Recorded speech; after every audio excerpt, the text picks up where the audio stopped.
d'avoir créé un faux buzz avec Vital. Donc, quelle est votre version de ce buzz? Daddy, je réponds ou toi? Ok, vas-y.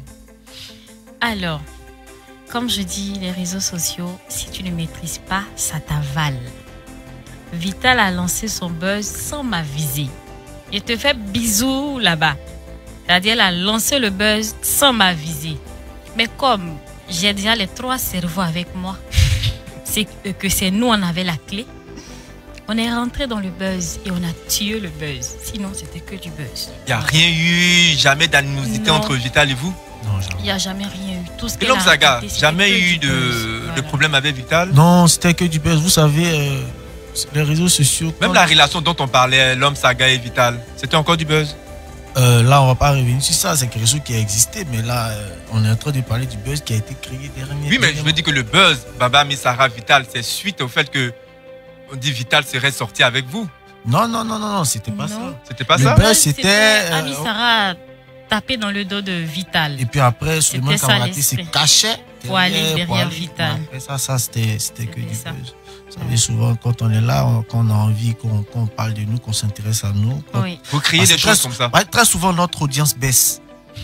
Donc, pour relever, pourquoi on s'intéresse à nous. Très cher, on va pas dévoiler nos stratégies de communication, s'il vous plaît. Voilà, parce que l'ennemi nous écoute, voilà, il risque il n'en est de... rien. Voilà. Amissara n'a jamais tapé dans le dos de Vital. Voilà. Ni d'Adam, ni d'Ève. Ceux qui savent, ils savent. C'est tout. Voilà, je pensais que c'était pareil comme voilà, les autres femmes. Mais après, j'ai découvert vraiment quelque chose je sais pas comment dire, d'extraordinaire en elle, qui m'a vraiment pas donné le courage. La douce voix qui vous berce les nuits. Ça, c'est plus que la douce voix. Parce que souvent, qu'est-ce qu'elle a de particulier en fait, par rapport qu'est-ce qu'elle a de particulier? C'est sa sincérité, son honnêteté en relation. Parce que souvent, tu te mets avec une femme, tu te dis que ça là, c'est les mêmes là. Bon, après, au fil du temps, tu découvres que c'est pas pareil. Avec qui je vais officialiser ma relation? C'est très important. Donc c'était important pour moi de me renseigner, de fouiner un peu. Vous avez enquêté sur elle? Enquêté, conclusion des résultats? Franchement, elle est, je sais pas comment dire, hein, mais irréprochable. Très irréprochable. Blanc comme neige. Voilà, très. Vestimentaire. Wow. Encore. De l'hypocrisie Facebook. Voilà, un truc comme ça.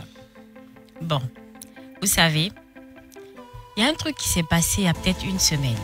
Dès qu'on a annoncé le mariage de Bamba Amissara, automatiquement, il y a une qui allait chercher une photo pour qu'on puisse m'insulter en fait. Oui, mais le style aussi n'était pas fameux. Hein? C'était pas fameux, mais ça s'est passé. Ça remonte à combien d'années déjà? Pas année, il y a peut-être un festival de port, Daddy. 4 à 5 Ceci mois. explique cela, festival de port habillé de... Bon, voilà, ça peut faire 4 mois. 4 mois. Mais on dit la gosse se marie, toi tu dis elle ne sait pas s'habiller. On dit la gosse se marie, tu dis elle ne sait pas chanter. Faut dire ce qui est dans ton cœur. C'est pour ça que j'ai dit, elles sont hypocrites. Vous me pensez qu'ils sont les ex de M. Kamagaté? Il y a beaucoup dedans. Vraiment, c'est leur Moi, il répond, elles sont beaucoup dedans. Voilà, elles sont cachées derrière les faux profils. On va voir Maloxine. Voilà, le truc quand tu le sais là, mais ça va passer. Voilà, ce que j'ai à dire, c'est que je ne suis pas la petite sœur de Gucci. Je ne suis pas la cousine de Versace ni de Lancel. Ce que je veux porter là, si ça me plaît, que Daddy dit, Doudou, c'est bon, faut sortir, je sors. Mais après, vous êtes personnage public. C'est-à-dire un exemple aussi pour les autres. Je ne suis pas mannequin, je ne pense pas que mes tenues vestimentaires puissent vraiment, je vais dire... Ça peut influencer aussi. En tout cas, ceux qui vous suivent. C'est pas négatif, puisque mes seins, mon ventre et mes fesses ne sont pas dehors. Je respecte les normes d'une femme. Mais la tenue au festival de port, est-ce que ça peut... Ouais, mais après, les avis sont partagés. Toi, tu n'as peut-être pas apprécié, mais il y a des gens que ça n'a pas gêné. Il y a des gens qui ont un truc. Et puis après aussi, il y a la photo. Il y a la photo. Parce que bien avant que cette photo ne soit publiée, il y avait des photos voilà, où on avait publié, qui la présentait, comment on appelle, dans cette même tenue. Mais ça n'a pas choqué quelqu'un. Ouais. Voilà. C'est le mariage qui les a choqués. Les avis sont... C'est tout. On va prendre un appel. Si pour eux, elle ne sait pas s'habiller, moi pour moi, elle sait s'habiller. Quand on répond, ils sont choqués. Sous prétexte que nous sommes obligés de répondre à tout. Mais Bon, dis-moi, pourquoi je ne dois pas répondre? Je ne sais pas que je réponds à tout, mais très souvent, quand je m'ennuie, je réponds. Parce que vous êtes personnage public et mais vous devez vous où? attendre plus ou moins à ça. C'est écrit où? Vous devez plus ou moins vous attendre à ça. Donne-moi le verset biblique. Il n'y a pas de verset biblique, mais je veux dire que vous devez vous non, attendre à ça. En fait, c'est un Les gens ne seront pas toujours d'avis avec ce que vous faites. C'est un argument que vous utilisez. Ça ne vous touche pas. Vous dites? Pourquoi répondre si ça ne vous touche pas? Non, mais nous aussi, on ne répond pas parce que ça nous touche.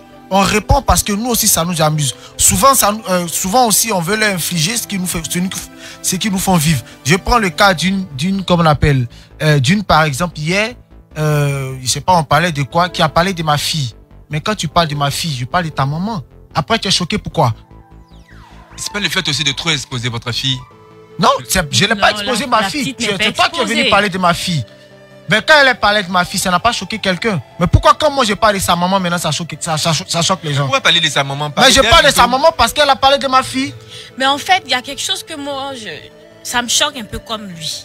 C'est vrai, on est personnage public.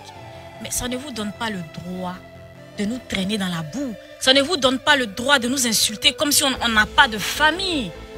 Arafat est devenu ce qu'il est à cause des injures des Ivoiriens. Arafat était obligé de se donner une carapace parce qu'il avait des monstres en face de lui. C'est le vrai point. Attends, tu peux dire à une personne, j'aime pas ce que tu fais, essaie de t'améliorer. Mais quand tu viens dire, excusez-moi du terme, ta mère comme bâtard, tu fais chier, tu es nul. Mais attendez, c'est un être humain qui est en face de toi. Faire des métiers comme ça, on s'attend à vivre tout ça. Oui, mais en même temps qu'on s'attend, en même temps, quand toi, tu viens mettre un commentaire pareil, faut t'attendre aussi à ce qu'on insulte tes parents. Mais oui, parce faut qu'on pas a ça de la te famille choquer. aussi. Monsieur faut pas ça te choquer. États-Unis, en Parce France, que moi, partout, les stars, ils répondent. Hein. Ah, ils se laissent pas faire. Hein. Monsieur le juge. Pour faire le point, c'est à peu près tout. Alors, le prochain chef d'accusation est le dernier? C'est ça, le prochain chef d'accusation. On vous accuse, donc là, tous les deux, de taxer l'entrée de votre mariage. Alors qu'on sait que les gens aiment aller au mariage, vous faites les emporter, vous mangez gratis et vous faites ça payant. Pourtant, vous êtes venu à la radio ici, vous n'avez pas payé un sou. Moi, on n'est pas dans un mariage aussi. Hein. Voilà. Voilà. Alors, mais pourquoi faire payer votre mariage? Pourquoi? Ouais, parce qu'il y a trop d'affairés. Il y a trop d'affairés. Dans ce pays, il y a des gens qui veulent voir la robe que Bamba Missara va porter. Des gens qui veulent voir le costume que je vais porter. Voilà. Des gens qui sont prêts à venir assister. Vous pensez que les gens des gens qui sont prêts à venir, laisse-moi finir, des gens qui sont prêts à venir assister à un mariage et aller poster des photos bizarres de la mariée ou la tenue, c'est-à-dire que ou la tenue un peu bizarre pour qu'on parte se moquer. Voilà, on n'a pas besoin de ces personnes-là. C'est pourquoi on fait l'entrée à 100 000. Quelqu'un qui a payé 100 000 pour venir assister à un mariage, je ne pense pas qu'il puisse venir avec de mauvaises intentions. Vous pensez? Si. Vous pensez? Faut payer tes 100 000. Tu vas venir avec une mauvaise intention. Pour faire quoi? Oui, mais peut payer 100 000, peut cotiser, comme on le dit. Oui. C'est 100 000 francs juste pour faire la mauvaise photo. Ça va pas nous faire mal. Au moins, tu as payé 100 000. Au moins, on a bouffé ton argent. Au moins, on a bouffé ton argent. Mais tu es venu cadeau.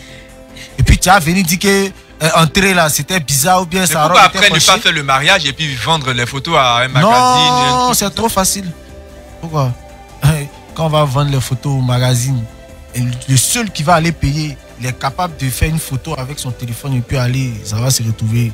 Voilà, si toi-même. Alors du coup, les conditions pour être 100 000, au mariage des 100 000 francs et ce n'est pas du buzz. Voilà, 100 000 francs. Chacun a ses exigences, chacun a sa façon de d'organiser son mariage. D'invités quand même. Vous avez quand même une liste d'invités. Or, qui ne vont pas payer. Non, non, tout le monde paye. Tout le monde paye. Donc, ça veut dire que si un de vos proches n'a pas 100 000 pour pouvoir venir à votre mariage, il ne peut pas venir. Non, il vient pas. Après, on va lui expliquer. On s'attrape après le mariage. Parents, amis, proches. Ça va pas vous faire mal que votre proche pour 100 000 francs n'a pas pu assister à votre mariage? Tout le monde paye. C'est pas, s'il n'a pas assisté, ça lui fait quoi? Il va pas mourir, c'est rien du truc. Mais du coup, après on lui fera le point. Aujourd'hui, on sait que c'est un peu difficile, mais chacun pourra peut-être cotiser pour avoir 100 000 francs. Vous attendez à combien d'invités? On s'attend à 300 invités. Ouais, 300 invités. Le mariage, il aura lieu où? Il aura lieu dans la commune de Cocody. C'est pas encore notre buzz parce que vous, on ne vous suit plus. On ne vous suit plus. Parce que depuis le début de l'émission, vous dites que vous n'êtes que dans du buzz. Alors là, on se dit, est-ce que c'est du buzz? Parce que là, ils sont dans la réalité. Vous nous voyez en train d'aller distribuer des cartes d'invitation à des personnalités C'est-à-dire que pour du buzz, on va payer notre carburant, aller les déranger, aller faire photo avec eux, mais soyons peut-être que ces personnalités-là aussi sont mises au parfum, que c'est du buzz. Ok, de toutes les façons, on ne va pas se tuer pour vous convaincre que ce n'est pas du buzz. Vous allez le constater. Attendez, ce jour-là va arriver, donc on n'est pas pressé, c'est tranquille. Et puis normalement, une carte d'invitation, on est invité, ce qui veut dire que c'est gratuit. Pourquoi payer? Pourquoi vous dites que ce qui veut dire que c'est gratuit? Souvent, il y a des cas d'invitation où on ajoute le magasin où la personne, ne sait pas, doit aller acheter les cadeaux. En fait, c'est chez nous, notre particularité, c'est que il n'y a pas de magasin où vous devez aller acheter des cadeaux pour les trucs. Mais non, mais c'est la logique qu'on offre quand même un cadeau au marié. C'est la logique. Nous, on n'a pas chacun fait en fonction de ce qu'on paye. Si, ils vont payer. Ils ont commencé même. Ils ont commencé. Il y a d'autres même qui payent plus de 100 000. C'est un peu choquant de faire payer ses parents. Il y a d'autres même qui payent 500 000. Ma maman a payé ses 250 000 au show. Moi, mes frères, il y a un frère qui a payé 500. Il y a un frère qui a payé 200, il y a des frères qui payent 300. Moi, mais de ma attendez, famille. Ils ont épousé l'idée, ils ont épousé le concept. On est heureux dans notre vie ici. Eux, ils souffrent. Est-ce qu'ils participent à l'organisation de votre mariage ou ils payent leur droit d'entrée? C'est pas la même chose parce que moi, je suppose que si je me marie, ma mère, mon père vont participer aux frais de mon mariage. Mais de là à dire que c'est un droit d'entrée pour mes parents, vous pouvez considérer ça comme un droit. Voilà, vous pouvez considérer ça comme un droit, mais le plus important, ils ont contribué, ils ont payé. Ils ont payé. Voilà. Donc, ça se fait au Canada. En fait, ici, c'est vrai qu'on n'a pas la culture de ça. Au Canada, dans les pays, on paye des tickets pour aller dans des mariages. Oui, pour ceux qui ont déjà voyagé, ça ne les choque pas. Mais on parle de vos parents. Oui, mais nous qui n'avons jamais voyagé. Vous faites comment? Non, mais même on vous informe maintenant. En fait, ne vous concentrez pas vraiment sur nos parents. Nos parents, ils ne sont pas vraiment nombreux. Donc, ils sont pas nombreux. Donc ne vous focalisez pas sur nos parents. Parlons plutôt de nos invités. Nos parents. Alors, comme on dit, 300 invités attendus. Si vous voulez, ne considérez pas ça comme le droit d'entrée, mais de toutes les façons, ils ont contribué. Voilà, ils ont contribué ça. Nous, alors, le mariage, il est prévu pour 29. Le 29 décembre. Le 29 décembre, il aura lieu où? Abidjan à Cocody. À la mairie de Cocody. À la mairie de Cocody, mais la réception, le lieu de la réception est indiqué uniquement. Secrète. Voilà, à nos invités. Quand tu es invité, tu as le lieu de la réception. Sinon, et j'ai un message à tous les Ivoiriens. Rapidement. Je vous en supplie, cultivons l'amour, rien que l'amour. On n'a pas longue vie, donc profitez. Aimons-nous vivants. Aimons-nous vivants, même si on sait que vous n'allez pas faire, mais essayons quand même. Et puis, marions-nous vivants aussi. Toujours, marions-nous vivants.